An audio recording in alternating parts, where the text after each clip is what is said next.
नमस्कार दोस्तों, आज की न्यूज में आपका स्वागत है। दोस्तों, भारत के एक फैसले ने चीन के पैरों के नीचे से जमीन खींच ली है। इस एक फैसले ने चीन के अंतरिक्ष स्टेशन प्रोग्राम के लिए अनिश्चितता की स्थिति पैदा कर दी है और इसके लिए चीन भारत की मिन्नतें कर रहा है। हालांकि चीन भी भारत को समय समय पर चीन से निर्यात होने वाले सामानों के लिए परेशान करता रहता है, लेकिन अब इस बार ये मौका भारत को मिल गया है, जिसके बाद चीन के चेहरे का रंग उड़ गया है। तो क्या है ये मामला जिसने चीन के पैरों के नीचे से जमीन खींच ली है? इसकी सारी जानकारी आपको देता हूं, वीडियो में अंत तक बने रहिए। दोस्तों, भारत और चीन के संबंधों में कितनी खटास है ये आप सभी जानते हो और अब इसका असर चीन के अंतरिक्ष प्रोग्राम पर पड़ गया है। दरअसल 2019 में एक प्रोग्राम के तहत चीन के अंतरिक्ष स्टेशन के लिए जरूरी उपकरणों को बनाने के लिए कुछ एप्लीकेशंस आमंत्रित की गई थी, जिसके बाद इंडियन इंस्टीट्यूट ऑफ एस्ट्रोफिजिक्स यानी IIA बेंगलुरु को यूनाइटेड नेशन की देखरेख में चीनी स्टेशन को बनाने के लिए कुछ उपकरण बनाने थे। इस उपकरण को हालांकि भारत के कुछ छात्रों ने बनाया है जो रिसर्च करते हैं, लेकिन इस उपकरण की इंपॉर्टेंस चीन के लिए बहुत ज्यादा है। इस खास उपकरण का नाम है spectroscopic investigation of nebular gas, जिसे शॉर्ट में सिंग यानी SING कहा जाता है। इस खास उपकरण द्वारा अंतरिक्ष से आने वाली किरणों को अलग अलग किया जाता है, जिसके बाद अल्ट्रावायलेट रेज के हिस्से को परीक्षण किया जाता था। इस उपकरण को बनाने के लिए लगभग 50,000 अमेरिकी डॉलर का खर्चा आया था और इसकी मदद से इंट्रास्टेलर गैस के बनने और उसके बाद उसके व्यवहार के बारे में जानकारी मिलने वाली थी। उसके अलावा जो सबसे जरूरी रिसर्च इसके द्वारा होनी थी वह है तारों का जन्म कैसे होता है और उनकी मृत्यु कैसे होती है।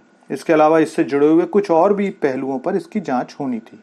हालांकि चीनी स्पेस स्टेशन अमेरिकी स्पेस स्टेशन से काफी निचले स्तर का है, लेकिन हमेशा की तरह चीन खुद को दुनिया की सर्वश्रेष्ठ तकनीकी वाला देश दिखाना चाहता है और इसके लिए उसने दुनिया के कई देशों के साथ अनुबंध किए थे, जिनमें भारत भी था।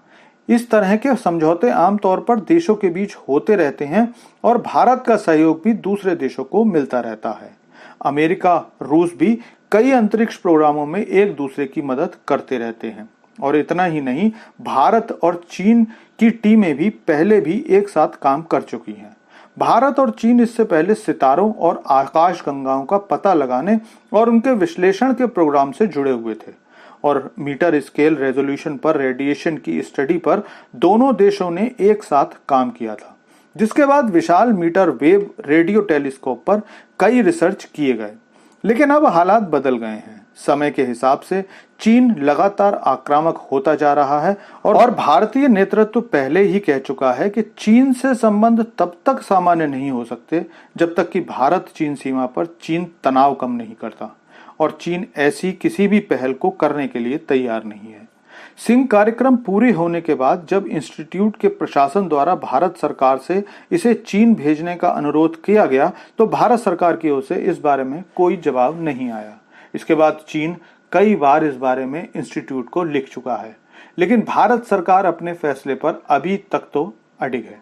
इसके अलावा इसका दूसरा पहलू भी नजरअंदाज नहीं किया जा सकता, जिसके अनुसार भारत अब अमेरिका के आर्टेमिस प्रोग्राम से भी जुड़ा हुआ है, जिसके तहत भारत को चंद्रमा और अन्य खगोलीय वस्तु जांच के लिए अमेरिकी नेतृत्व वाले आर्टेमिस पहल में जुड़कर काम करना है और इसमें भारत को अमेरिका के साथ माइक्रो इलेक्ट्रॉनिक्स, क्वांटम, अंतरिक्ष सुरक्षा जैसे इंपॉर्टेंट और भविष्य के लिए जरूरी क्षेत्रों में काम करने का अवसर मिलेगा और इन्हीं सबको ध्यान में रखते हुए शायद सरकार ने सिंह के चीन को निर्यात पर रोक लगाई हुई है। लेकिन इतना तय है कि इसके बाद चीन के चेहरे का रंग उड़ गया है, क्योंकि इससे उसके अंतरिक्ष प्रोग्राम को बहुत बड़ा झटका लगा है।